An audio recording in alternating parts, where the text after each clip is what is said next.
Hello again, thanks for joining me. Today I'm looking at the grade 4 B3 piece Cloudscapes. This is a lovely little piece of music actually. I really like this one.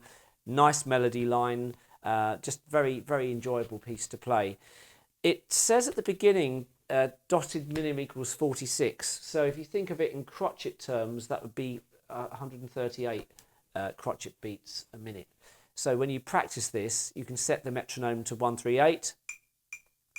And that represents the crotchet beat in each bar.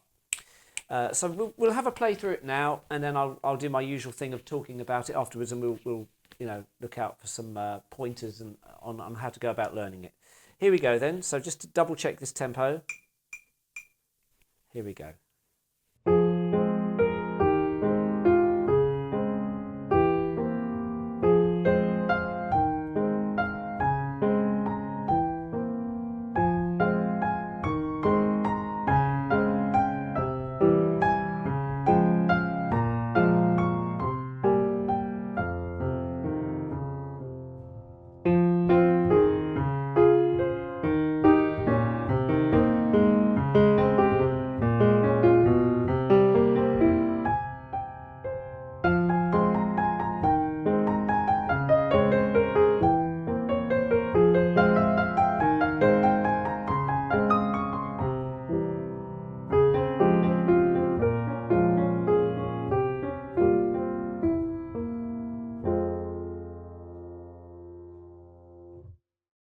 So going back to the beginning now, we have a nice legato right hand, very smooth.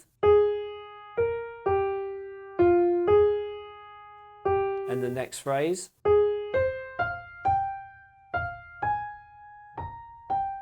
Nothing complex there, that's very straightforward. The left hand is the accompanying part, so we've got to be careful not to play the left hand too loudly. It's got to sound relaxed, and we're pedaling each bar here.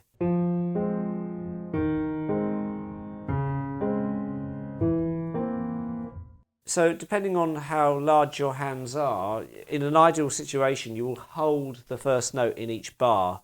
So as you hit the F, that stays while you add the chord. And the same in the next bar. Hold the E flat down for the whole bar.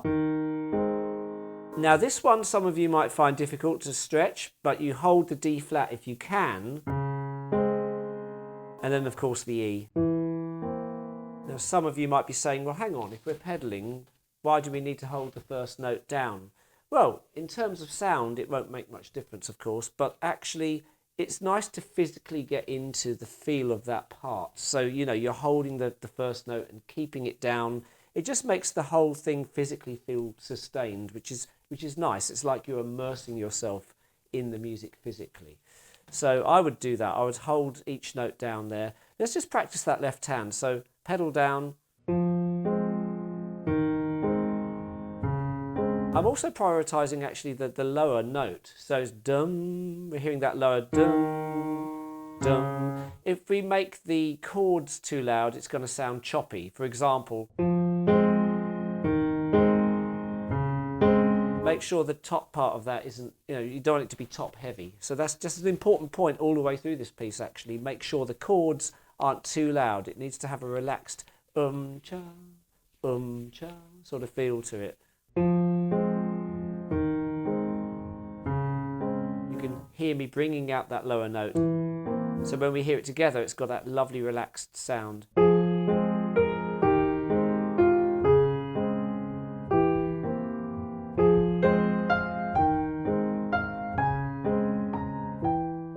Don't expect that you can suddenly do this straight away. It's important to just take your time when you practice things to get the feel of it right. So for example, we could play this slower and really focus on the left hand chords being light.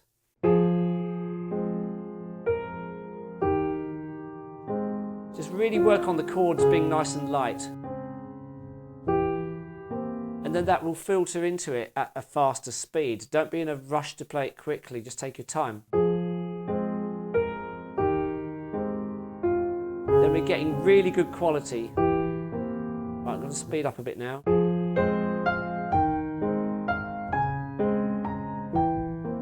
We're about to hit a crescendo, so we're going to come from bar 9.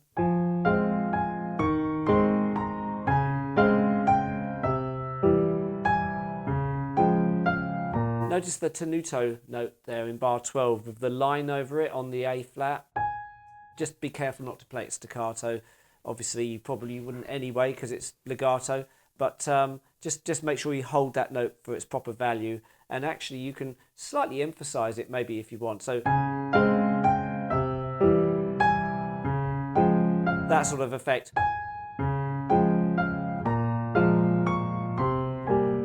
Then we're dropping in volume, of course, here. So up to this point, really up to bar 18 or so, you could work on that, just get really comfortable playing that section through, and then we can tackle the next bit after that. So carrying on then from bar 18, MF, so it's medium loud.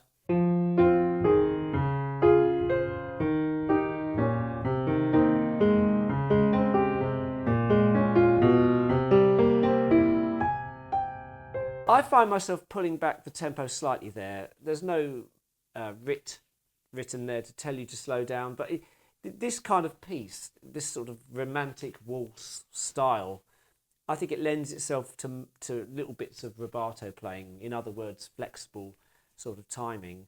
It wouldn't feel out of place just to expressively play that a little bit slower, perhaps.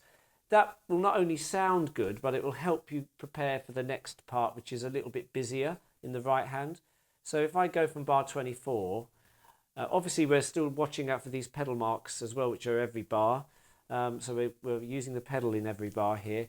So from bar 24, in fact, I'm going to go back a bit further. I'm going to go back to bar 22 so you can hear that overall idea.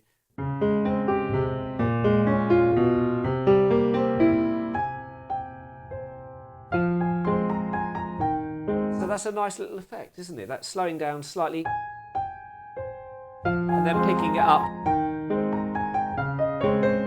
Oops, I slid off there, didn't I? That's a bit risky.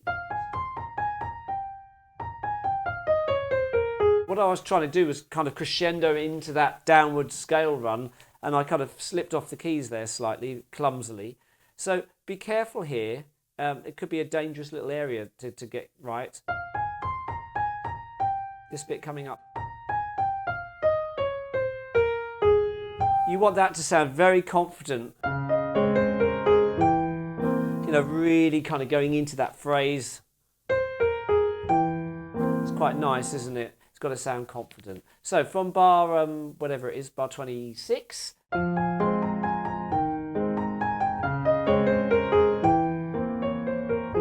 And again, you can employ a bit of rubato there maybe, a little bit of time stretching in bar 29. Da ba da ba da ba bum ba da da da da da da da da. You can kind of slightly stretch it, but not too much, just enough to make it slightly easier to play, but also just to give it a little bit of something which makes it slightly less mechanical.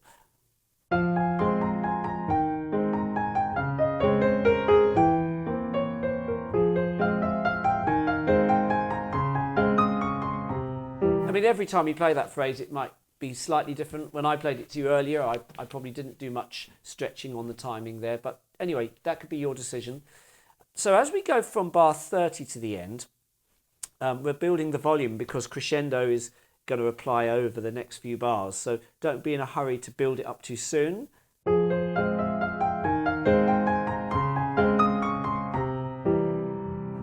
So for the last 4 bars, we just want to kind of conclude with a nice calm sort of ending. So